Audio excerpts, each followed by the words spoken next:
Find your mouthpiece and put on your jock straps. It's the Sports Blitz with Doug and Robbie. Okay, how long is your show? You guys have such a great setup. Hey, listen, if you're under a rock or if you're in a cave, come on out and listen to our episode. It was fun talking baseball. I love talking Red Sox. I love talking coaching. I don't care because I would rather there not be an MLB season than have to sit and watch the colossal embarrassment. Hey, hello, I am Bloom. Yeah, it's Doug and Robbie from the Sports Blitz. I just wanted to find out whether you need some pitching. There you go. In 5, 4, 3. Good evening and welcome to episode number 77 of the Sports Blitz. I'm shaking my head. I can't even believe it. I'm Doug. We have Robbie here. Robbie, how are you doing tonight? Doing great, Doug. Doing great. I'm very, very excited. We have a lot to talk about once again. And by the way, folks, if you're under that rock or in that cave, come on out, give us a listen, give us a watch. We got a lot of exciting stuff tonight and some exciting new production material that we're going to talk about at the end. But very, very excited for tonight's episode, Doug. Always a pleasure to be with you. Absolutely. We have a lot to talk about tonight, which we're very excited about. The first thing I want to do, Robbie, is to bring in we have a special kind of breaking news situation. Yep.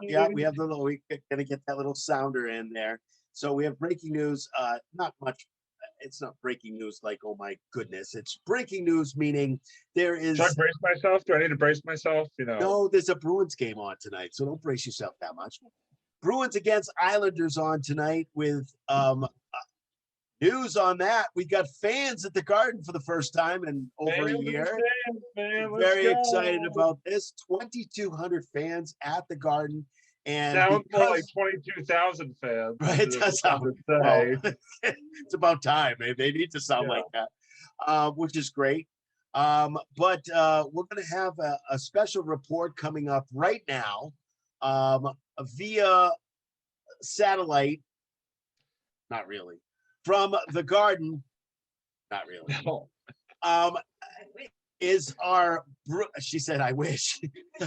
It's our Bruins guru, who's going to come in and talk about the Bruins game tonight. She's just going to give us a little bit of information, just enough to get into the next period.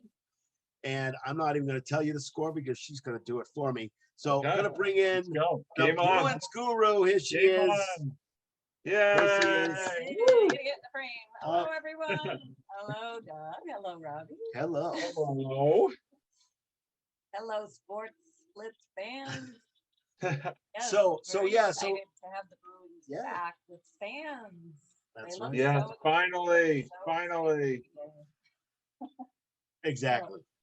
Yeah, they're looking good. I think the fans are helping energy, and they've gotten a lot of power plays, and they're currently the score's 2-0. So. Oh wow, winning. So there who we are go. The goal scorers so far tonight? So the first.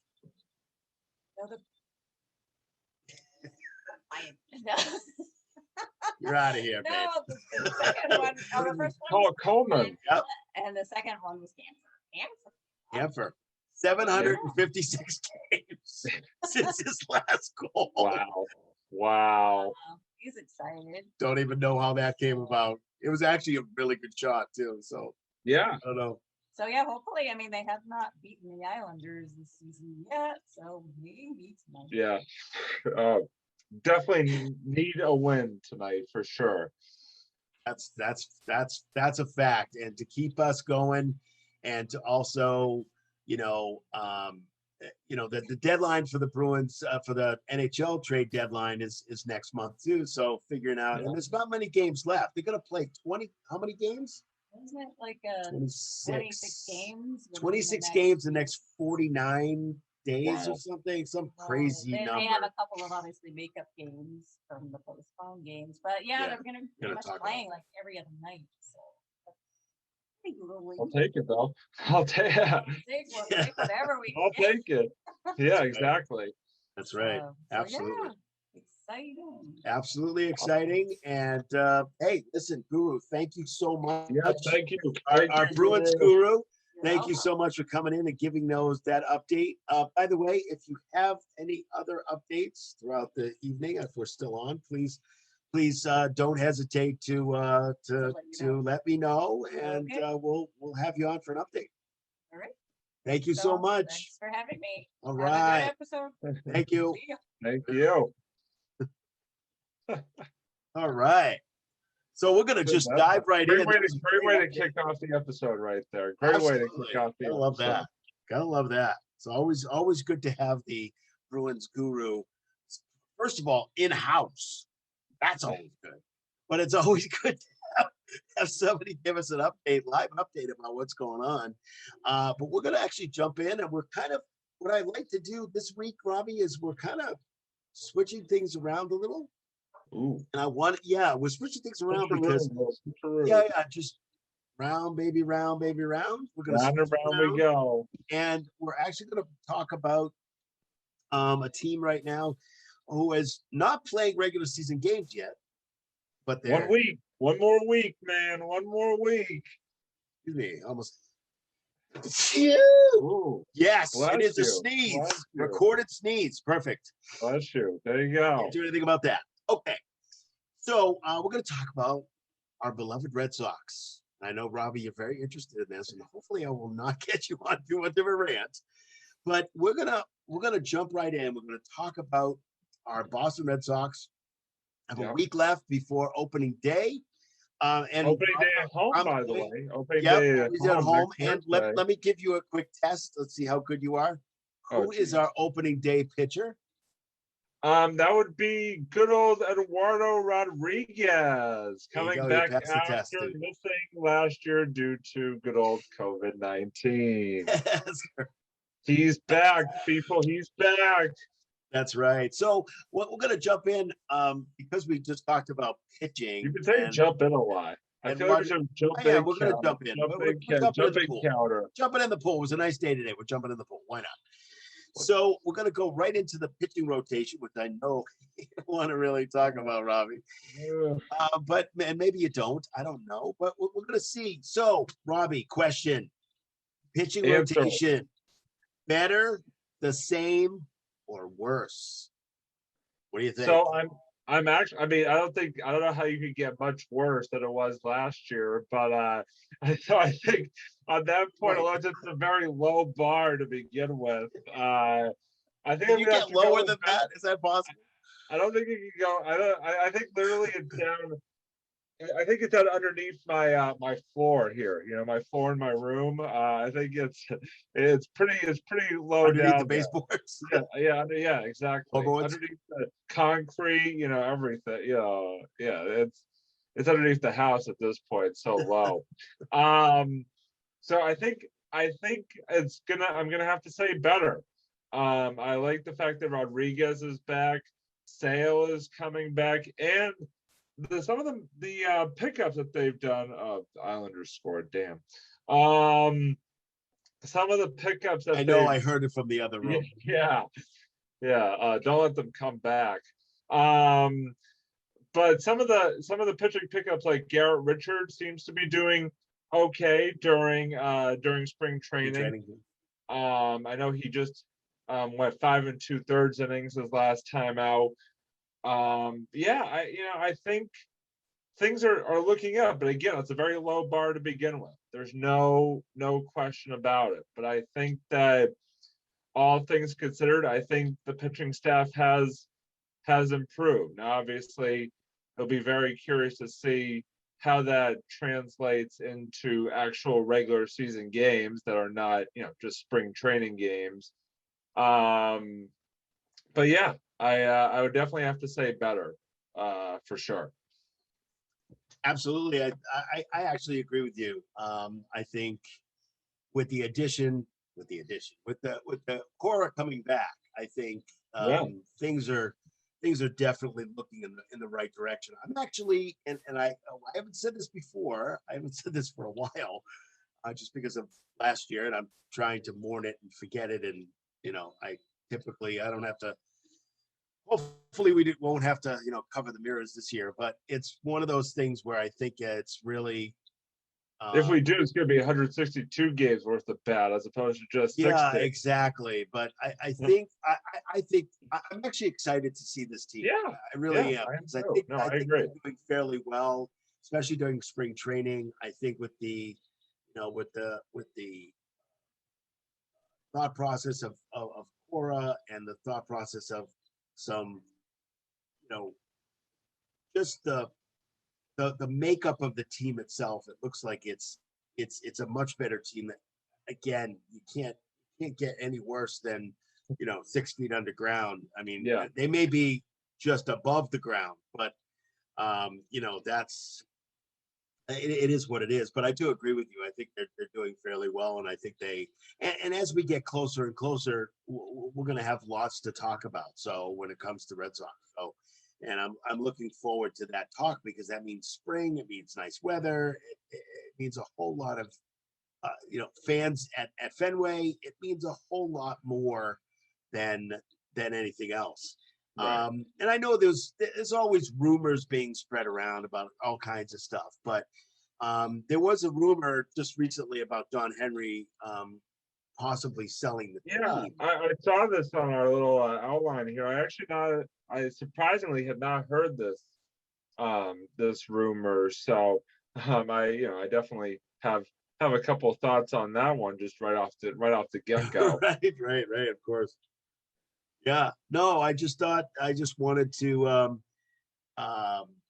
just kind of get your thoughts on that, and just like kind of like an in general thought, just because we found out just within the last few days that he's not selling the team. So that's the first thing. But sometimes owners, they get these little thought processes. Something that I didn't put on here is that there is an owners group, and we have a superstar that just decided to put some money in to own a part of the Red Sox. Yeah. And let's see, this is test number 2 tonight. Who is that owner? Who is that superstar? And it's not even a baseball player. No, it is not a baseball player. It is a professional basketball player. That's right. And yep. Of the current member of the Los Angeles Lakers by way of both the Cleveland Cavaliers and Miami Heat. He is nicknamed, among other things, the King.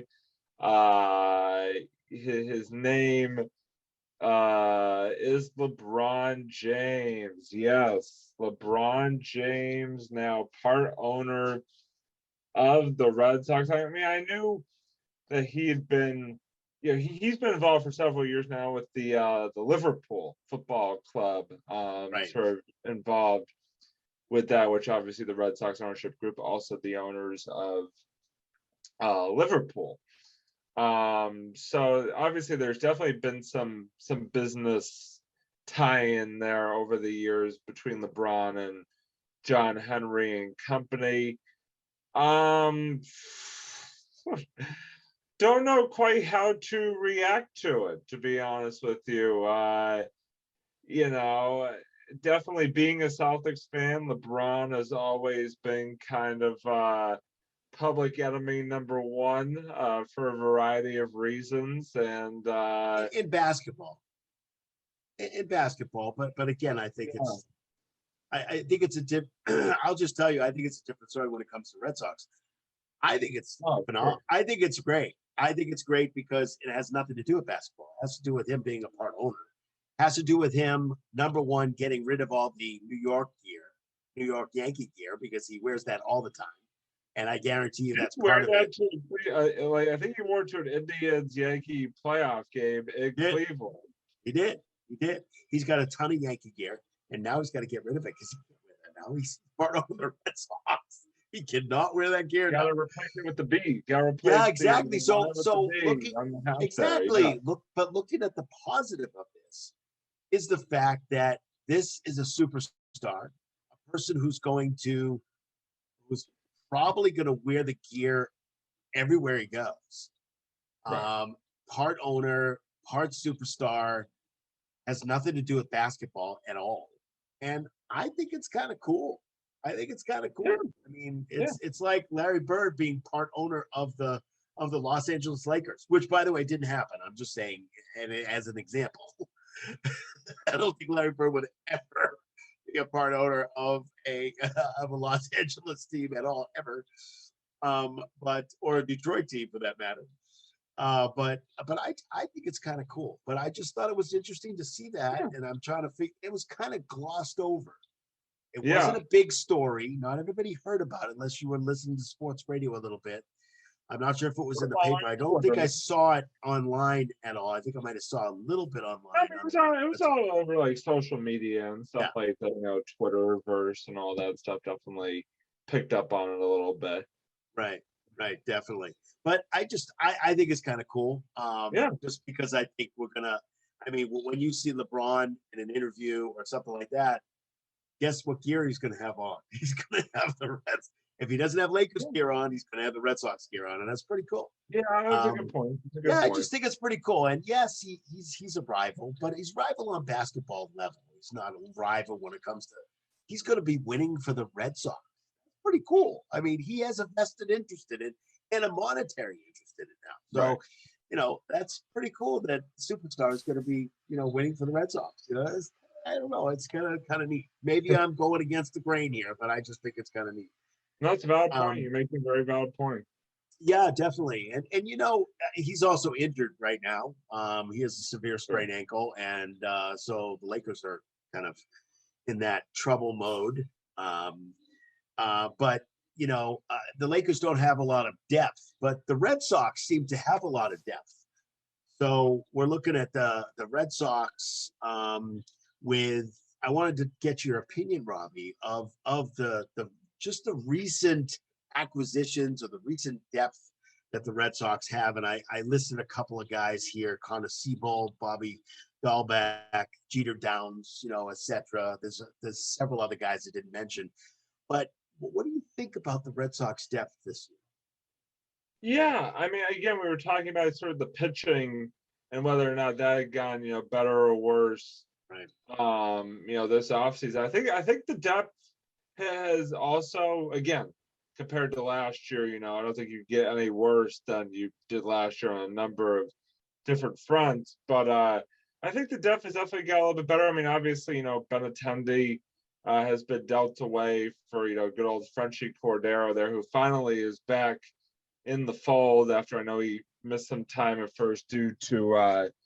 COVID related issues. But yeah, I mean, I think it's good to after a while, see some young talent, starting to make their way up in this organization. And, because that's one of the things that the Red Sox used to be known for, was sort of developing that young talent and, bringing them up, slowly but surely and turning them into big league stars.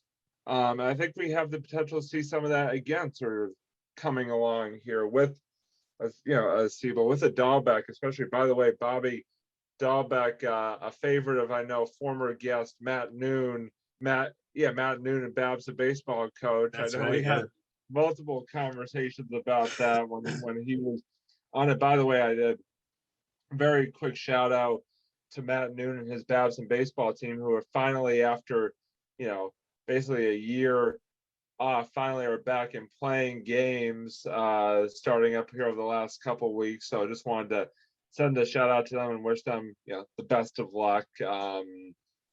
Definitely an exciting time for them finally being back on the field. So just wanted to, since we were talking about, just wanted to throw that out there. Oh, absolutely. And also a special guest of our show. Cool. Yeah, no, I said that. Yes. Yeah, no, I'm just reiterating. But yes. But also, you should absolutely say special guest of our show. Again, this will be my second and final shout out here. Also, shout out, speaking of Babson, to Jamie Rice, whose Babson hockey team just wrapped up a abbreviated season, nonetheless, but still a very successful season. I forget. I think they actually. I think they may have only lost one or two games. So I'm actually doing a little in show research here as we go. But yeah, just very, very excited to see that young talent sort of coming along here, and hopefully it could translate into big things this year as well as down the road for this team, because it's, you know, oh, but yeah, 8-0. Wow, 8-0. Babson men's hockey finished their season. So big shout out to Jimmy Rice and Awesome. his club. But yeah, no, good, very good signs on the young talent and depth front, as far as I'm concerned, in a very long-winded way there.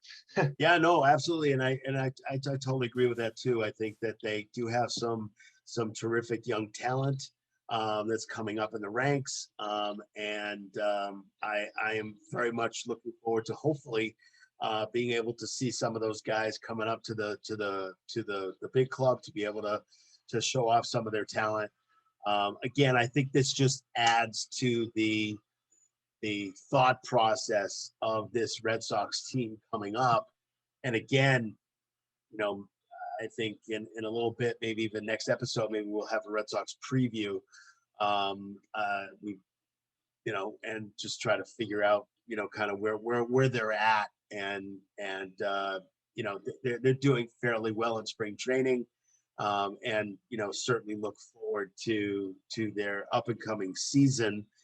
Wanted to ask you our last question in this particular segment is on one of the pitchers, one of the starting pitchers, and who's been recently hurt, not recently, but has been hurt, and wanted to talk to you about Chris Sale, and wanted to figure out if I wanted to ask you, Robbie, whether what your thought process was on whether he's going to pitch this year and whether he's going to be any type of impact for us. Yeah, I mean, I think from what I'm hearing, it sounds like, you know, there's a good chance of him seeing the mound this season. You know, with that type of surgery that he went through, you know, it can go either way sometimes. Sometimes guys come back from it and are, you know, our ace pitcher and our aces back to being aces, and sometimes that it can have more of a negative impact going forward, and they're not necessarily the same pitcher that they once were. So, you know, I think for the second part of that question about him making an impact, I think we're gonna have to wait and see. I'm not necessarily, you know, sort of sure what to think either way in that regard, but I definitely think he will be back to pitch this season, and hopefully he can make a very positive impact for this rotation. Yeah, absolutely. And I also, you know, I'm doing a lot of agreeing tonight, but I do agree with that also. And the fact that I think that he's actually, he has said in a couple of interviews that I've seen already, he said that he's very excited to get back. He is, he's feeling good, but he still needs to, you know, get back into the pitching realm and get out there. But he's really super excited about getting out there and helping the team. And this is from him. I just think that he will make an impact, and he will play. It's just a matter of when. I mean, when will he come back, and do we have a suitable? Can't believe I just said that. If we have a suitable, that's the only word I can think of, a suitable starting pitcher to take over his place until he comes back. But I know he's had some issues in the past, and whether he still has the stuff that he's had in the past. So that it's a tiny bit concerning just because he's coming back from major surgery, but it's also exciting to hear that he's excited about it, and that he's looking forward to it, and that he's moving forward to, you know, trying to get back on the field. So that's something I think is super important. I agree. Definitely. Speaking of getting back on the field, we're gonna be, and actually it's the court. Terrible segue, but what are you gonna do? We're gonna our next segment, we're going to be talking about our Boston Celtics trade deadline ended at 3 p.m. today. And I have been watching for the last few days. And of course, nothing has happened until today, which is really weird because when you think about the NFL trade deadline, it's like 2 days, it starts 2 days before the actual deadline. Right. And things can happen at that time. But trade deadline for the NBA is different. It happens the day of. Thought for a while, at least this morning, that it was going to be quiet, and it turns out that it wasn't quiet. And I said it was either last week. I think it was last week when we were finally talking sports because we had Ed on the week before, Ed Schreider. So we finally got a chance to talk about sports, and I said, "There's no way Danny's not going to do anything." I'm going to tell you right now, Danny's just not going to do anything. I was wrong. I think the big question is, yes, he did do something, but I think the big question, I know we're gonna discuss this, is did he do enough? I think that's the big question. Yeah. So and I of course have some thoughts about that too. So you're Doug, you're our big sort of. If I'm the baseball guy, you're definitely the basketball guy. So I will say in advance, I'm going to sort of what's the word I'm looking for? I'm piggyback. Refer to you. Refer, to right. Really get the deep down true thoughts on this, because I know you have a lot of them. So if you want to go just right ahead into it, Doug, you go right ahead. I'm here to back you up. Well, that's what I did. That's what I did with the baseball too for you. So that's very true. So so today there were several moves that Danny did. The first move that he did was not really surprising, but I thought that there was another player that he had in mind, and it didn't happen for us, and that's fine. Basically, let me give you an idea of what Danny was looking for, and I haven't spoke to him at least for the last day or so because he's been busy. But what he told me. Wait, hold on. Hello, Danny. Hi, Danny Ainge. Yeah, Doug's been trying to reach you, but I guess you've been busy with the trade deadline. Oh, you never want him to call you again? Oh, okay. Bye. Yeah. Thanks for the goodwill there. Thanks for the goodwill. That's very nice. Thanks for the goodwill. So what Danny was looking for two different parts. I think he succeeded in one part. I'm not sure he's succeeded in the other yet. And I say that yet with a big Y-E-T, big yet. So the first thing he did was he went to the Orlando Magic and he picked up a guy named Evan Fournier. He's a 6'8" wing who, if you watched the last game in Orlando about a week ago or so, I actually taped it because I wanted to see it. Evan Fournier is a good. He shoots from outside. He can post up because he's 6'8", so he's got really long arms. He's got that reach.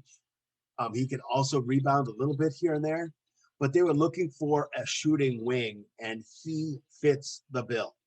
Now, is he the best player out there for this? At the trade deadline, I think he was, and at least at that size. We're not talking about a point guard. We're talking about more of a shooting guard at 6'8".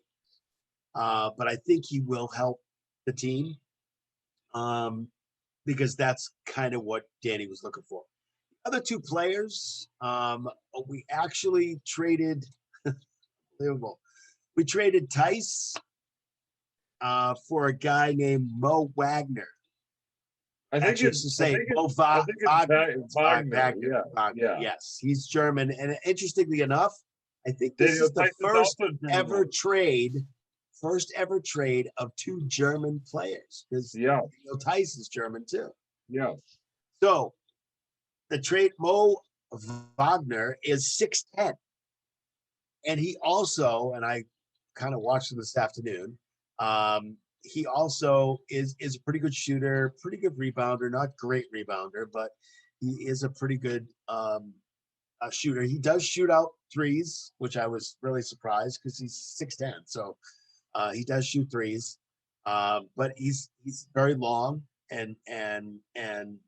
so that's the other. And we got a guy named Luke Cormette, who, by the way, is 7'2". So Does just have some injury issues, though, is what I've heard. Does have some foot issues, is somebody was yes, saying. yeah, and not a terrific player. We're talking about average points are like, I don't know, I would say maybe 4 or 5 points a game with maybe a couple of rebounds, maybe one. So not great on that end. Mo Wagner being a little bit better in that course. So do I think Evan Fournier will help the Celtics? Yes, I do. I think he will. I think he'll be a big part of it. We also got rid of Jeff Teague was part of the Fournier deal, plus the two second round picks, which doesn't hurt us that much because we still keep our first round picks. So we still have those. Not that I wanted to keep them or not. I'm curious to hear your thoughts. I don't mean to cut you off. Go ahead. I'm curious to hear your thoughts, though, on the Teague being involved specifically, whether or not you think that was a good move or not. Yes, I do. I don't think Teague in the last couple of games has played fairly well, but not consistent. And I know Danny picked him up, before the start of the season, but I don't think he's been playing very well. I don't think he is. He's a veteran player. He's an older player. I think he's in his early 30s, and he's a veteran player, pretty good player. But he's a second string. He's an off the bench player. That's what he is. And even off the bench, at least for the Celtics, he wasn't playing that well. At least to my opinion is that he hasn't been playing that well. What's interesting is that they gave him to the Dallas Mavericks, and the Mavericks said, "No, we're going to waive you." So even where he's going, they're going to waive him. So as you can tell, and what Danny was trying to do was, Javonte Green is also gone. Yeah. Yep. He was also part of that trade, not the Fournier trade, but the Luke Cormette trade. Part of that trade. That's to take money off the books. Now Danny's developed enough money. Now he's under the cap. He's developed enough money to be able to go after. This is the second part of your question. He is prepared to go after people that the buyouts. Yeah. Well, there was one name guys. in particular that I heard is likely to be bought out that I was very intrigued by the possibilities there. One name in particular. Was it a center? Yes, it was a center. From the Cavaliers? From the Cavaliers, yeah. Well, that kind of narrows it down. Initials AD, and I don't mean Anthony Davis. Good old Andre Drummond Yes. is gonna be bought out by the Cavaliers, it looks like. And I believe he was today. Yeah. They were looking at Aldridge too, but I think Drummond. I think Aldridge is going to Miami. Aldridge, it sounds like, is pretty certain to go to Miami. Is sort of the latest that I had heard on that. Miami is interested, but Adrian Wojnarowski, who is an NBA insider, says that just watch the Celtics with this. So there is a distinct possibility. I'll take Aldridge too. Don't get me wrong. I'll take both of them or one or the other. I mean, those. And I will tell you that this is for our good old buddy George. I just wanted to tell you that Kelly Olynyk got traded today. To Houston. To Houston. I don't think Miami is really. I don't know. They weren't a really good team up till now, but I don't know. They got Oladipo today, I believe. So, but I don't know. I just wanted to throw that out to George because George and you and I and George have this thing about paleolytic Yes. that we've had Oh, for yeah. years at Rivers. So, Oh, yeah. but anyway, just wanted to tell you that's the 3 so far. Yeah. Look for the Celtics to bring one more guy in, and maybe again, like I said last week, is to start getting rid of some dead wood that is guys that are not playing. They're not going to play because it doesn't make any sense for them to play, and try to get rid of some more of that dead wood. Now they have 14 contracts. Could have sworn they had 17 guys on the team, but I think it's 14 pay contracts right now.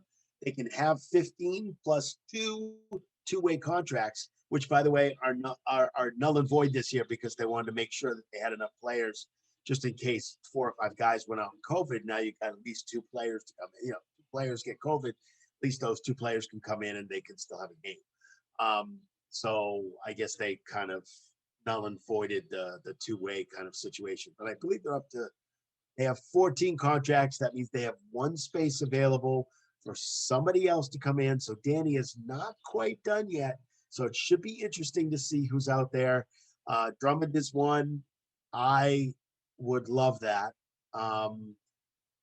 Drummond is 27 years old. Aldridge is older. He's like 34. So I wouldn't personally get Aldridge over Drummond. But I think he would be great.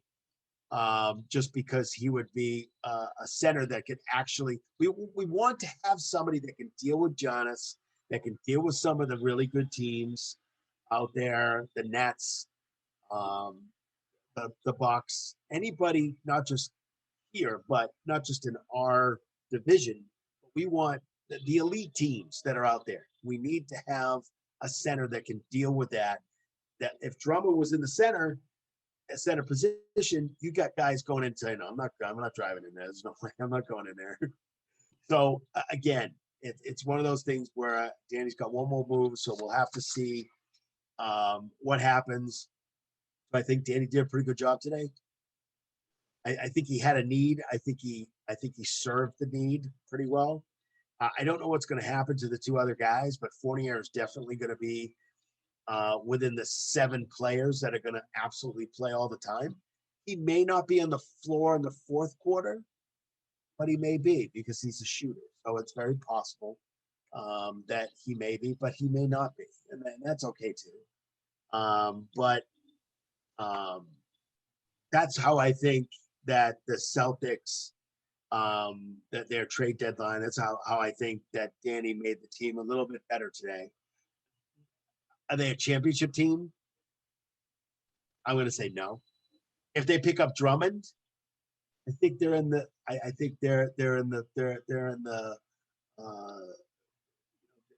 think that they're in the thought process of that. So, with all that I just said, which is crazy stuff, wanted to know what your thoughts were about their chances for the playoffs. And I know we got to figure out if they pick up Drummond, or the thought process for the playoffs for them. Yeah, that is very tough. I mean, I want to still say that they will be a playoff team ultimately. That being said, and especially the way the playoff sort of format is structured this year, where I was not aware of this until actually just the other night, but there actually is, for seeds 7 through 10, was being called a play-in tournament, where basically something about the 7 and the 8 seed play each other, and the 9 and the 10, and then the winner. I don't know. I have to sort of refresh myself on exactly what it is, but basically, if you're in that 7, 8, or even in the 9 and 10 seed, you have to basically play your way into the top 8, and basically that's basically where the Celtics are right now, is in that 8th spot, holding on for dear life. Only a half game up entering tonight on Indiana for that number 8 spot. I don't know. I honestly do not know what this team's playoff chances are because they've just been so up and down, inconsistent, and just sort of, back and forth all season long so far that I don't know. It's really, really hard to predict. Again, if they play up their potential, I still say, and I mean this, I still say that they could be a top 4 team in the Eastern Conference. But right now, I can see them being a top 4 seed in the East, and I can see them, heck, being even out of that top 8 and being, maybe just squeezing into the play-in tournament. I mean, I can see it going so many different ways right now. Yeah. It's crazy. I feel like I'm on a pendulum, just swinging this way and this way and Yes, this way yes. and this way, back and forth, Yes. back and forth, and Yeah, I it's agree with that. driving me absolutely insane. I'm going to go on a little mini rant here. It's driving me absolutely insane to see this team that had just so much potential coming in to the season to just basically be teetering on the brink of just basically falling, down into the abyss of, NBA mediocrity.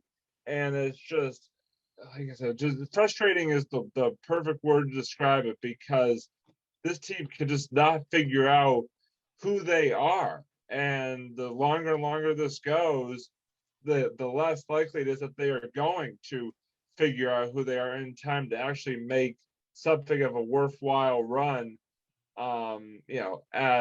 in the postseason. So it's, basically, like I said, it's tough to tell how exactly to peg their playoff chances. I think that just adds and just is an encompass of the frustration that has been this 2020-2021 season. I absolutely agree with you. I think the seeding that they did has been a little bit more. That's why there was a lot of trades today, which I thought was miraculous, actually, because I didn't think there was going to be that many, just because of the fact that there are so many teams that are 1 to 2 games away from being in playoff contention still, with the remaining games that are left. Look at the East. Look at just the split difference between the 4th spot and the the Right. 9th spot. I mean, it's crazy. Yes, exactly, because it's the way they did the seeding. So there are teams that aren't gonna, like Orlando's gonna give up whatever, and they just like totally they totally emasculated their team today, literally. So Orlando could do that because they're totally out of it, because they haven't won enough games to do anything. But there are teams that are just on the cusp. They're like, why should I give up Sacramento, I think, being one of them? Why should we give up Marvin Barnes? I keep saying Marvin Barnes. It's not Marvin. Why do I keep saying it's Marvin Barnes? Marvin Barnes is always in my head, man. I don't understand that. I don't know who Marvin Barnes is. Yeah. I don't know who Marvin Barnes is either. Anyway, they're not going to give up a player like that, because they're still in playoff contention. They're 1 or 2 games out of playoff contention. Why give up a player like that who's a great player? By the way, there was a Marvin Barnes that played professional basketball a long time ago. 2014. Okay, then that could be a problem. although I heard Danny has wanted some players who are unfortunately passed away.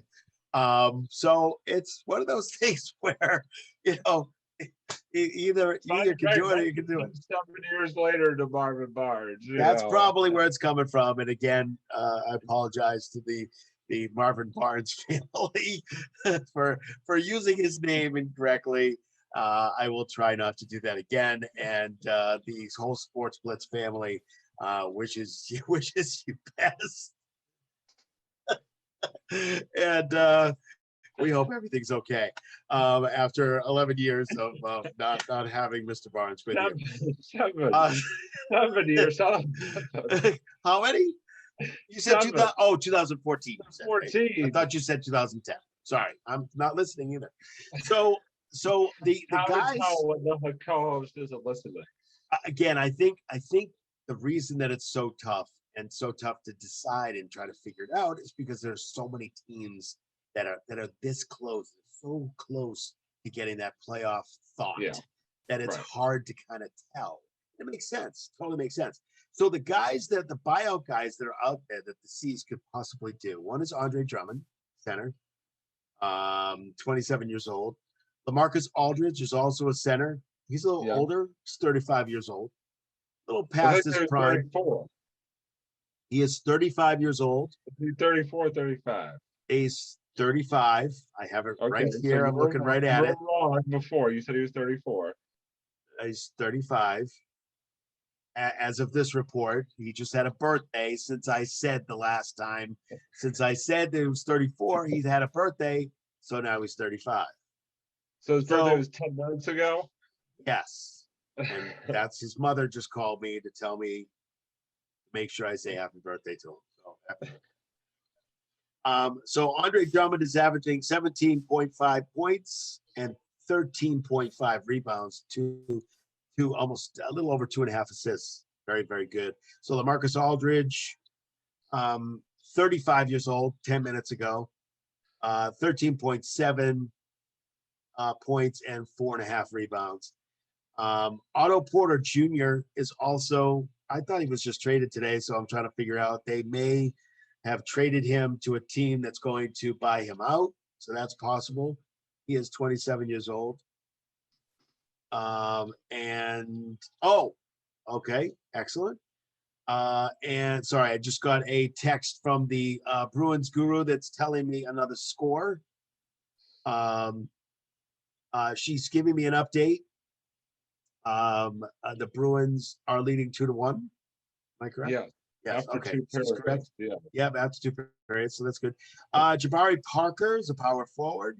He's 26 years old. Avery Bradley, our old friend Avery Bradley, shooting guard from the Miami Heat. He's supposed to be brought out. So just some of the guys that may be bought out that the Celtics may pick up, and very, very possible. So I kind of just wanted to touch on, Celtics have not been playing, except for the Orlando game they played in the last week. They haven't really been playing very well. And I wanted to kind of get an idea from you, and then I'll give my 2 cents on it too, is trying to figure out whose fault is this, Bobby? Whose fault is it for the season so far? Is it the players? Is it the coach? Is it Danny? Is it the GM? Whose fault is this, man? This may sound like a cop-out answer, but this is how I truly feel. I say all the above. I truly think it's all the above. I don't think that there's any sort of. By the way, on that question, there wasn't an all and above answer to that. So it would be A, players, B, coach, C, GM, and there wasn't an all above. I don't care. So D, I'll put a D in. D, all the above. Go ahead. I'm saying all the above. I don't think there is a part of that trio that can be spared from blame here for sure.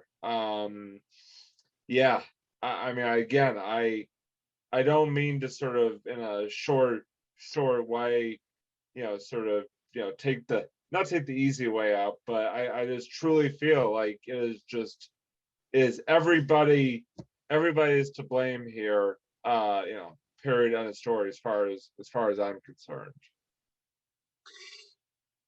Yeah, I kind of agree with that too. I think some of it has been the players. I have said all along that I think there's a lot of dead wood on the team. There's a lot of young players. Some of the young players Danny didn't want to necessarily pick up. Picked up another young players this year, young players last year. I mean, the last time Danny did anything at the trade deadline was 2015 and picked up Isaiah Thomas. So this kind of breaks his streak. The only thing we did was a couple of years ago where he got rid of Jabari Bird in 2019 at the trade deadline. But that was it. And that, by the way, was a good thing that he did that, knowing the reputation and things that Jabari Bird was doing. But other than that, he hasn't really done anything. So I just think that it's definitely been his fault. His fault, I think, from what I heard from what I heard and seen in reports, Brad Stevens is a calm and cool, collected when you see him on the sidelines. But when somebody does something wrong and comes out of the game, he's talking to the guy that did something wrong. We never see Brad Stevens lose his cool. Very, very few times have we seen him. Sometimes with a ref here and there. And again, I do too, so it makes sense. But I think it's Danny, and I think you're right. I think it's the coach too. Is this? And again, this comes up with is Brad Stevens the right coach to bring them? Brought them to three of the finals, three of the almost finals, the Eastern Conference Finals. Yeah, even Final Conference 3 years in a row. I mean, is it really bad? Or, 4 years. yeah, 3 out of 4 years. But still, I mean, is it Brad Stevens' fault, or is it really the players, or are the players not listening to him? Is it Danny just not picking up the right guys? I would have to, if I had to go in order, I would say it would go Danny, players, then Brad. That would sort of be my 1, 2, 3 rating in terms of blame for me personally. Yeah, but if you look at what Danny has done, though, brought in Tatum as opposed to Markelle Fultz. Well, yeah, that so was I'm huge. I'm talking about this season. Right. I'm just saying there's some good things that he's done in the past. There's some good things, but we're talking about who's at fault for this season. Yeah. For this season specifically, I say Danny is 1, players are 2, Brad is 3 for this season specifically. There's no question. Yeah, that Danny's done good things, throughout his tenure. But I was just talking about this season.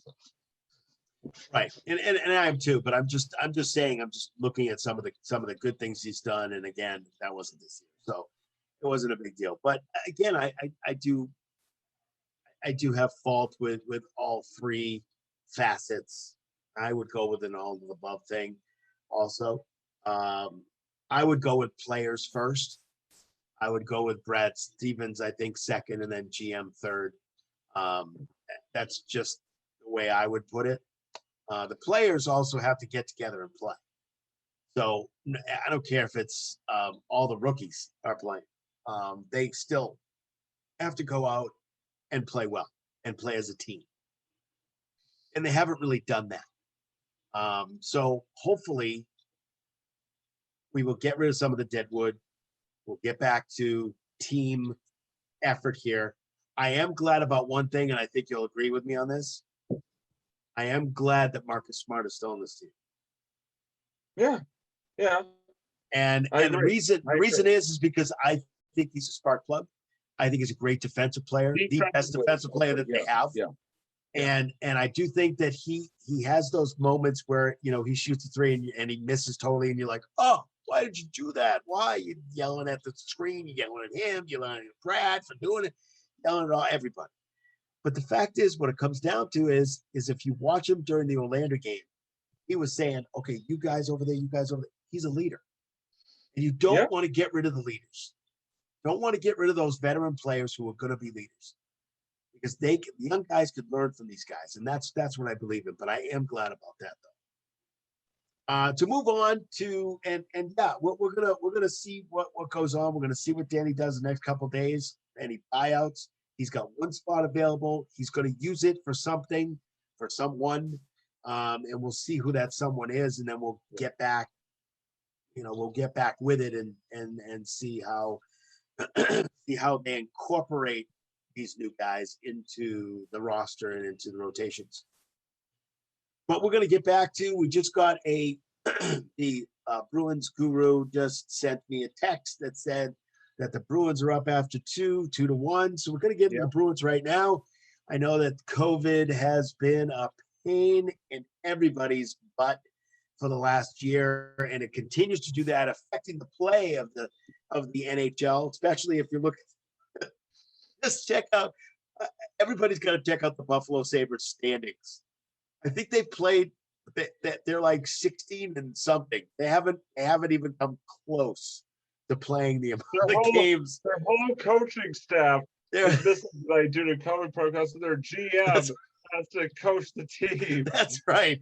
They're by the way, I just want to tell you, they're not a good team. They're not a good team at all.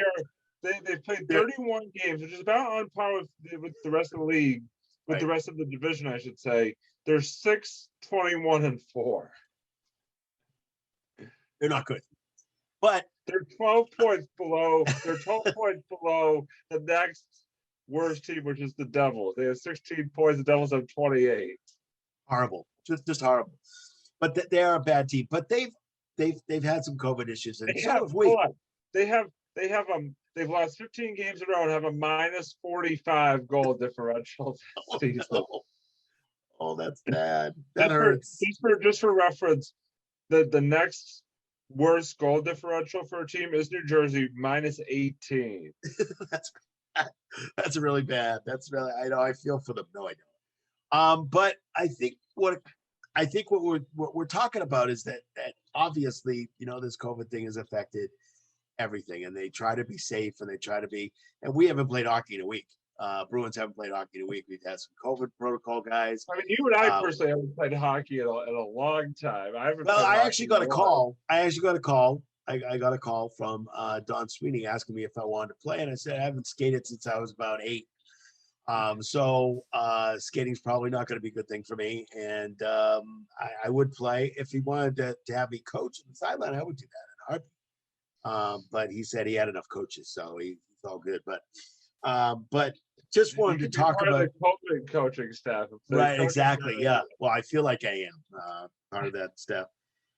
I want to talk about two things at the same time. We got Bruins injuries because we've had a ton of Bruins injuries. Rask is actually back in net. He's been injured. Yeah. And the COVID affecting the play in the NHL. What are your thoughts on these two, Robbie? Yeah, it's been tough. I know you look at some of the other teams out there, besides the Bruins. I mean, I know Montreal is having issues themselves, where they basically all their games through, I believe it's Sunday, have been postponed due to COVID-related issues. The Bruins, just had 2 games in a row postponed due to COVID issues. So, excuse me. So it has been very, very tough. But and we've sort of talked about this, with various sports throughout, is that unfortunately, it's going to happen. It's going to happen, while, COVID is still out there and still, making a mark like it is. You're going to have issues, not playing like a controlled bubble environment. You saw, we've seen throughout the last year, MLB, NFL have issues during their respective seasons. We've seen the NBA have issues so far during their season. We've had the NHL have issus. NASCAR season. NASCAR has had issues. Basketball, water polo, and the U.S. Throwing of midgets team. Is that politically correct to say no, that? Small people. I don't know what it is. I apologize. No. I apologize. Oh boy. You guys folks, send your hate mail to Doug. No, don't give the email. Don't give the email. We here at the Sports Blitz do not condone. Respect all people. Yes, do not condone inappropriate, offensive language. And I know we're not allowed to say anything. We're not allowed to say anything these days, even if it's a joke, because people get upset. So I get it, and I apologize for the comment. I just meant the water. By the way, water polo team. I was going to do the horse racing team. Some people don't like horses racing and stuff like that. I get it. Some people don't like. Hey, listen. Some people don't like football because they used to use a pigskin. Okay, so it was just a joke. So I apologize, and we can move on. So, COVID and injuries. I don't even know what I was talking about. You were talking about how COVID has affected a lot of these different teams. Yeah, thank you. It has had an impact on all the sports that have since they have come back. And I think what we've learned is you just kind of have to roll through it. And there is, you can complete an entire season as football showed, as baseball has showed. The Islanders just tied the game. So as you know, like I said, MLB and NFL have shown, there is definitely the potential and the ability to power through and to complete the season and not have to shut the sports down. I think overall, the NBA and the NHL have done a good job of, minimizing, and again, I use that term somewhat loosely, minimizing the issues that they have had, and basically enabling as many teams as possible to continue playing even when other teams have had issues. So I think it's no, I don't think it's ever really, especially in this case, time to sound the panic alarm or anything like that. I think this is something that unfortunately you're going to see, because we've seen this story before, but it is tough. It is tough. I mean, especially for the Bruins, you basically don't play and haven't really even practiced in a week's time, and that definitely has an impact. And I think it's disappointing to us as fans to not have them out there, but I can only imagine what the players are going through, not really being able to be in that routine that they're used to, not really being able to be in that routine. And so, I mean, it has impacted players, and also their injuries have had an impact. Tuukka Rask being out for a while, they've had some other injury issues. Tinordi and Frederick were both out. Yeah. Nice to see Carlos finally back, skating and getting. Tinordi's back too. He only missed a game, but he's back. Yeah. That looked nasty though. That was a nasty. That hit. Yeah, I saw a highlight of it. I thought it was going to be out for a long time. That was a very bad hit that he suffered there for sure. Yeah.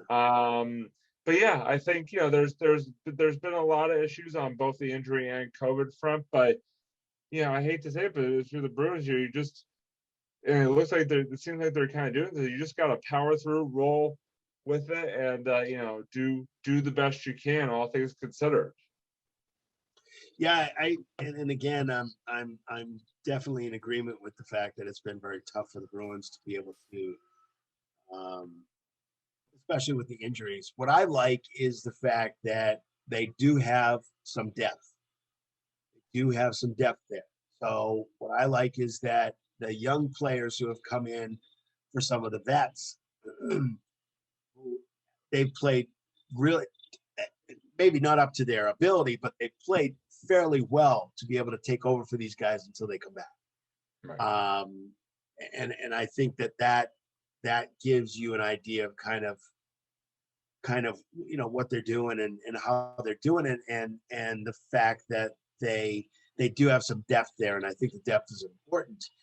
I know the trade deadline's coming up next month, and whether I still think that, and I saw some reports that Don Sweeney's kind of and Cam are kind of looking at getting possibly another winger, possibly another defenseman. There's some names been thrown around, but I'm not ready to get into those names yet because it's kind of early. But still a ways off from that. Yeah, it's still a ways off. It is next month. It is in April. I think the third week in April. I think it's the trade deadline around the 19th. I think. And it's just one of those crazy things where people got to step it up.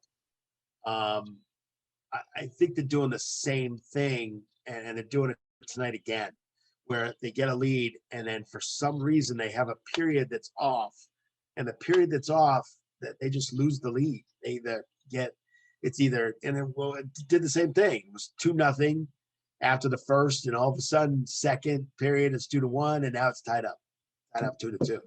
Right. So they really have to be more consistent, and they haven't been. And what I like about Bruce Cassidy, who I just got off the phone with a little while ago. Bruce told me that not Butch Cassidy, Bruce. Not Butch. I said Bruce. No.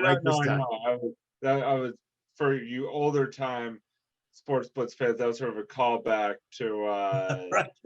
very The old past days. episode. Yeah, the old old days. days. Oh, so Robbie's talking about old people right now. Great. Okay, so we won't get any emails about that at all. So just remember, it's Robbie at. At least I didn't, you know, confuse one guy with a guy that's been dead for 7 years. Well, I was honoring him. That's all I was doing. Anyway, so I can't remember what I was talking about. Oh, it was the trade deadline. It's just too soon to really talk about that. We'll be talking about that in the next few shows about what the impact is. Tell me if I'm wrong, but what I like about Bruce Cassidy and what he told me about was the fact that you are wrong.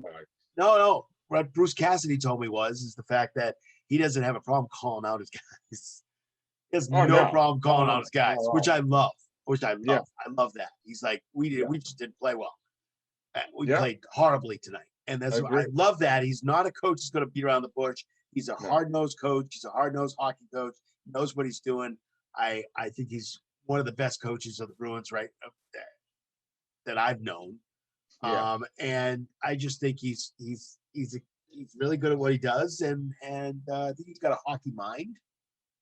And I like the fact that he calls it like it is, and says it like it is. So I like that. I agree. This last thing on the list there is that Tuukka Rask is back for tonight Impact. I'm reading a report here that Tuukka Rask got hurt after the first period.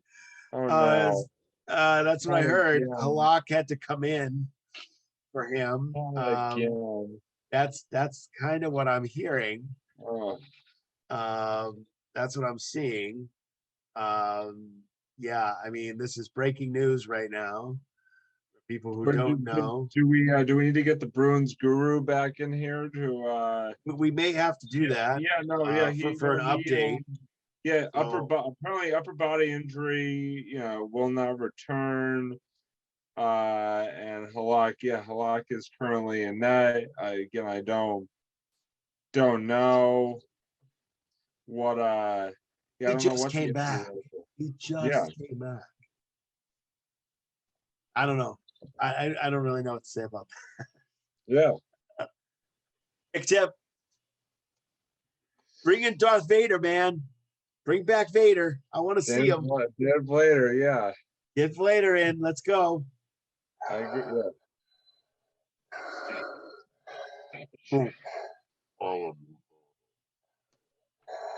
I also have a breathing. Anyway,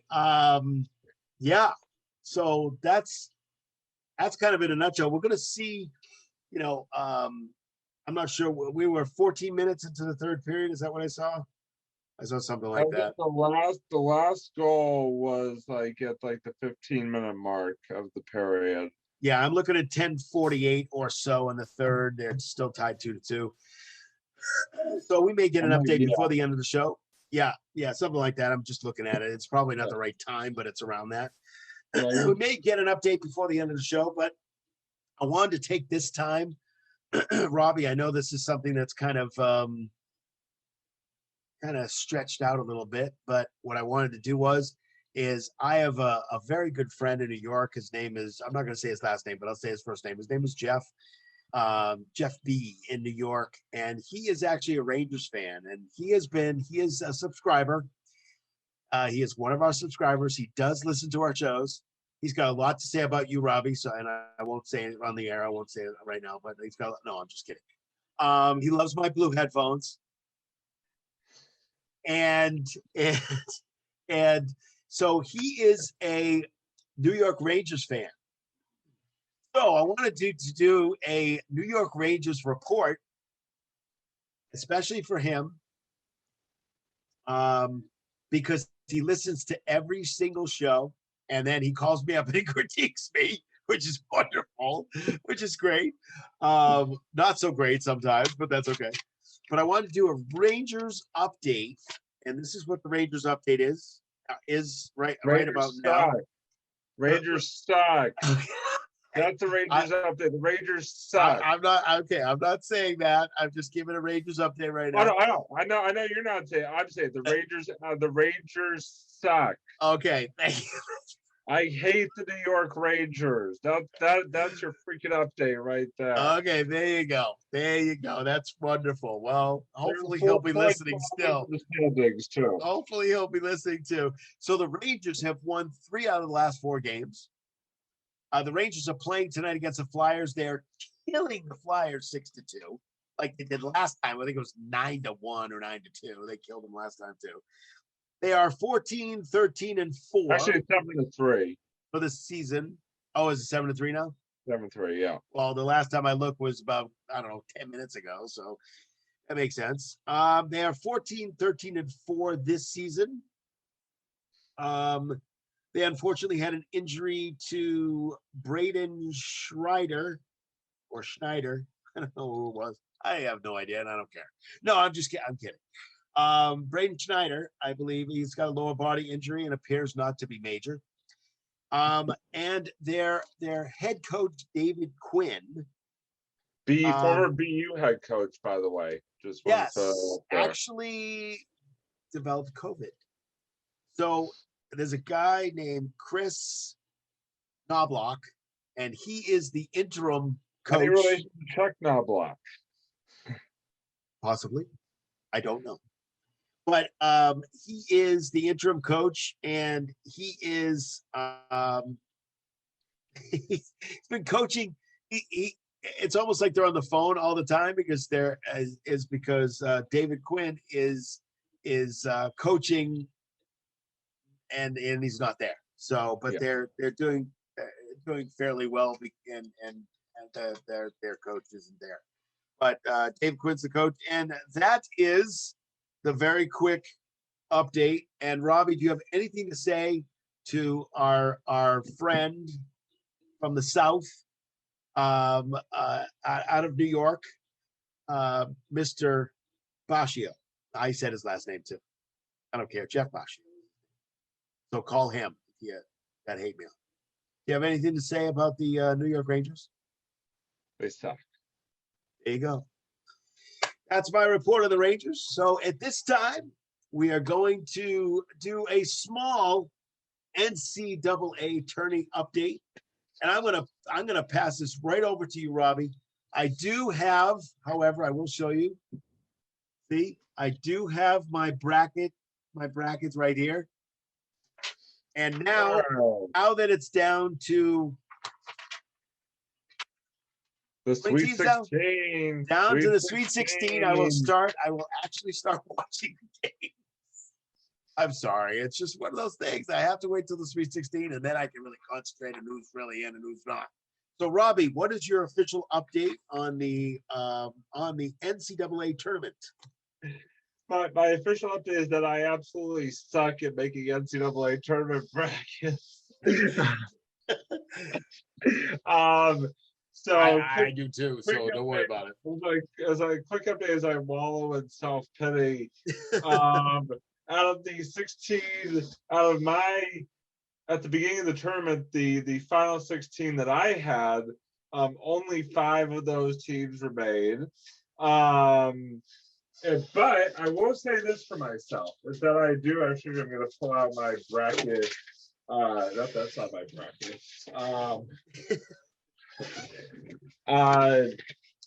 So here's my bracket right here. Bask in the glory or not. I do have my national championship pick still alive and kicking, the University of Michigan. I have 2 of my 4 Final Four teams still alive, Michigan and Syracuse. In terms of the Sweet 16, the teams that I had in the Sweet 16 that are actually in the Sweet 16 were Gonzaga, Michigan, Florida State, Villanova, and Syracuse. So yeah, 5 teams of my Sweet 16, in fact, made it to the Sweet 16. So yeah, just a very crazy, wild March Madness so far. A lot of upsets. Yeah, nobody's Oral- winning that should be winning. Oral Roberts, Who is that? who had Oh, I know Oral who it is, Roberts but in the Sweet 16. I'd love to meet that person. Probably an Oral Roberts fan. Loyola of Chicago, basically upsetting everybody in the tournament. Yeah, it's been something. It's been something else. And still a couple more weekends to go here. So very excited to see what this weekend in terms of the Sweet 16 and the Elite Eight bring for us. I will say it's been very exciting basketball. A lot of exciting games so far. Like I said, just a lot of upsets, a lot of intense action. So I will definitely take it. So I'm very definitely not happy with my bracket prediction skills, but very happy with the way the tournament has gone so far. I think a lot of people were off on their brackets. I think a lot of people thought that certain teams were going to win and they don't. And this is what makes the tournament, as far as I'm concerned. The tournament that I have always watched has always been you're winning for this team and they're the best team, and all of a sudden this team out of nowhere, Mass Bay Community College decides that they're going to beat, Alabama. Or Gonzaga, or Emerson College upset. Right, Emerson College faculty basketball team is decides that it's going to beat one of the just like I said, Alabama, UCLA, or one of the big teams. It just always goes that way, and that's kind of what makes it exciting. And I'm glad it's down to 16 because I will definitely be watching, and we'll have to see what happens. We're going to continue these updates until the Final Four, and we'll just see what happens. What I'd like to do is do some predicting in the next few weeks and see kind of where we're at. See if we can predict who will be in the Final Four. So that should be kind of interesting, and who maybe even a championship. We'll maybe be able to. I put my thought process down for that, so we'll see what happens. But yeah, we should look into that in the next few weeks and see. Do you have anything else on the tournament? No, just looking forward to the next round of games and hoping that my my championship pick Michigan can stay alive and to make me look at least somewhat smart, because I'm looking at number by the minute here as this tournament goes along. So very true. So we'll have to see what happens. The games have been very exciting. At least I've heard they have been, but I'm going to watch them from now on, and I'm very excited to see who comes out on top. Yeah. And it's always exciting to see a team that's not supposed to win. I always you always like to bet on the underdog, and that's always good, and that's what makes this the tournament very exciting to watch and to see. But at this point, Robbie, we're at our final thoughts for this episode number 77. We've talked about a lot of things, so wanted to throw it over to you. I see like half your face right now. Oh, sorry. Interesting. Oh, there you go. Yeah, I kind of took myself out. Oh, yeah, you took yourself out of the shot. Like I'm the only one here. Hi, I'm the only one here. Hi. How you doing? Okay, and here's Robbie. There we go. So I could be like Chris Collinsworth and just slide in and just be like, yeah, right, exactly. So what? Oh yeah, my favorite analyst, Chris Collinsworth. Yeah, my favorite. Anyway, I think it's slide in at the beginning of each. Yeah, I just think I don't think he knows anything. But anyway, more than I do, but because he played. But by the way, you can address all Chris Collinsworth, all the Chris Collinsworth fans out there can address your hate to Doug. Right, exactly. Sportsblitz.com, call this number or email us with your comments. 1-800 Sports Blitz. That's right. And we won't answer the phone. I mean, we will answer the phone. Yes, of course. So final thoughts for this episode number 77 of the Sports Blitz. Robbie, what are your final thoughts for this evening? Yes. My final thoughts are that we have had, over the past few months, we have had an invasion of opposing fans encroaching into our New England territory, and their weapon of choice has been billboard. If you remember back during the NFL season, the Buffalo Bills fans put up a billboard sort of as a mockery to Patriots fans right down the road from Gillette Stadium. And just recently, some LA Dodgers fans thought it would be funny to put up a billboard right outside of good old Fenway Park, thanking all of us Bostonians for Mookie Betts, and sort of trolling Red Sox fans there. And I absolutely hate it. I despise it. I think the LA and Buffalo fans should just go back into the holes that they crawled out of, or the rocks, or the caves, and stop encroaching on our territory. Yes, you guys made the playoffs for the Bills, and for the Dodgers, they won the World Series, and we have definitely not done any of that. But that being said, it just makes my blood boil, and but hey, well played, I guess, in a certain sense. But definitely, what goes around, the final word, the final saying that I will leave you with is, what goes around comes around. So I will leave you with that. But yeah, Doug, let me throw it back over to you for your final thoughts of this evening. My final thoughts is actually a sad one. The sports world has lost another superstar NBA player, Elgin Baylor. Yes. Passed away this past week. I believe it was on the 22nd. I was born September 16th, 1934. And Baylor played for the Seattle University from 1956 to 58. Wait, you said, oh, sorry, I misunderstood. I thought you said I was born. I was born in 1934, Robbie. Yeah. The way you said that sounded. By the way, 4 years before my mother was born, and 3 years before my father was born. I was born in 1934. So I don't know how I'm here, or am I really here? You look good for in your 80s, or whatever it would be. Yeah, aren't I? 90s.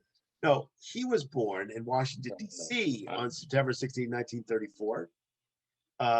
And he played for Seattle University from 1956 to 58, averaged 31.3 points a game. He had a Final Four appearance in 1958, but lost to Adolph Rupp's Kentucky Wildcats in the title game. But Baylor was named the most outstanding player. He played for the Minneapolis Lakers, which then, of course, turned into the Los Angeles Lakers. Yes. They nearly who were nearly bankruptcy after a steep fall from their first championship era, picked Baylor first in 1958 NBA draft. Wow. Baylor immediately saved the Lakers with his scoring and style. Was inducted to the Naismith Memorial Hall of Fame in 1977. Became the sixth person to be honored by the Lakers with a statue, which was unveiled in April of 2018. And in 1983, the team retired his number 22 jersey. So the Sports Blitz sends our condolences, our thoughts and prayers out to the Baylor family. And yes, he was a Los Angeles Laker, but again, I may not like LeBron. I may not like, I may not like Magic Johnson, but let me tell you, I actually do like Magic Johnson. But and being a Celtics fan, the Lakers are always been a rival. But the fact is that I respect their play and I respect what they do. And Elgin Baylor was one of the best to play the game. And we want to honor him by sending our condolences and our thoughts and prayers out to his family tonight. Agreed completely. By the way, Doug, first of all, completely agreed and very well said. There, second of all, I just wanted to provide a quick update as we're wrapping up the show. The Bruins and Islanders currently are tied up at 3 with about 2 minutes to go in the third period. The Islanders scored to take a brief 3-2 lead. I mean brief because about 40 seconds later, Anders Bjork tied the game back up for the Bruins. So coming down to the wire at Number 10, baby, number 10. At the family populated TD Garden tonight. Wait, I just heard. Wait, hold on. Is the Bruins guru around? Just want to get a final update from her. Bruins guru, she coming? I don't see you. Come here. She's watching the game. She doesn't want to come because she's watching the game. That's a guru for you, huh? Yeah, Doesn't want to come on the show because she's like, I'm watching the game. Fan. I don't want to come on your show. Devoted fan right there. Devoted fan right there. That makes total sense. But we did want to mention that the Sports Blitz is coming up in the world. We are so excited about this, guys. We are so excited about this. As you know, a friend. As you probably already know from if you've watched this episode from the beginning. Yes. A very good friend of the Sports Blitz, who's been on several times. I won't mention any names. Kyle. He is a production guru, not anything like our Boston Bruins guru, but no, Kyle kind of the same. Kyle doesn't even like the Bruins. So Kyle doesn't like the Bruins. We won't mention what team he likes, but they're a rival too, and we don't like them. We don't like them for that either. But anyway, we do like him because he put together an unbelievable intro for us. Yeah. And we are going to be Robbie's got the production, and we are going to put it on today's episode. And you should have already seen it. If you're watching this right now, you probably should have already seen it at the beginning. That's right. You saw it at the beginning if you watched it, but we're very excited about this. We've talked about it for a little while, and we think it's going to be wonderful and great. And we thank Kyle very much for doing this for us. It was great. It took a few weeks to put it together. He's worked incredibly hard, 24 hours a day on it, and going to work and then working on it after work, and then 14-hour days, and he's just been incredible. So we want to thank Kyle very much for his work on this. And by the way, if you're watching this episode, you got to watch the end of the episode. Yeah, we're not going to tell you what it is, but you have to watch the end because it's more production at the end. Agreed. So we are on now. We are on Facebook. What else? Twitter, YouTube, SoundCloud, YouTube. Definitely, click that if you're on YouTube. Click that subscribe button. Click the little bell. Give us a like. Give us a comment. Yeah, please comment. We want to hear episodes you want to hear. Let me tell you, I got my friend Jeff in New York who says he wants to hear some other sports other than Boston sports. Get into some other sports, and that's great. We're going to discuss and we're going to try to figure out how we can incorporate some other sports teams and other sports, maybe some national stuff, maybe some other sports. We're certainly going to try to do that because he's the one that listens, and we want to make sure that everybody's covered. Oh, by the way, Bruins and Islanders going to overtime. Oh, wonderful. That's great. Don't get me started on the 5-minute freaking overtime and then the stupid ass shootout. Anyway. Yeah. So anyway, look for that. Look for our episode number 77. We had a great time. Thanks for joining us. We have some great episodes that are coming up. We're trying to schedule some more guests to come on, so we're working on that. So we had a great time with you, and thank you so much for having us come into your home. Yes, thank you. So episode, yes, thank you. For me, I'm Doug. For Robbie, he's actually over there. He's not over there. He's where are you? You're right there. for me, Doug, and for Robbie over there, it's the Sports Blitz episode number 77. Thank you so much for joining us.